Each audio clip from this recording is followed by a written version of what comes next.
hanya tidak sholat. Tidak usah se-ASEAN lah, tidak ada orang yang sholat. Allah tetap Allah. Seperti Allah tidak ada ketergantungannya kepada manusia. Dia tidak pernah mengambil manfaat daripada perbuatan manusia. Sholat yang diperintahkan kepada kita, manfaatnya akan kembali kepada kita. Apa sih manfaat dalam hidup ini?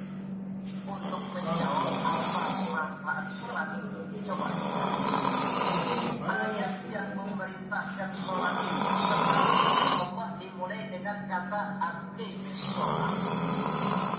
Tidak ada i'malis sholat, if'alis sholat, tidak. Mesti aqimis sholat. Dirikan sholat, bukan kerjakan, tapi dirikan.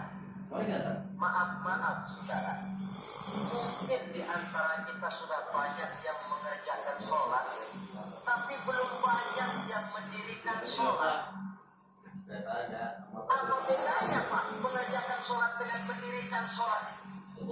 Kalau mengerjakan sholat itu cuma asal sekedar ukur kewajiban.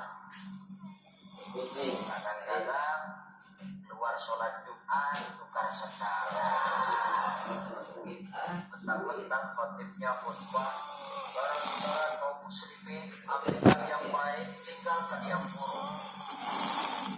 Lalu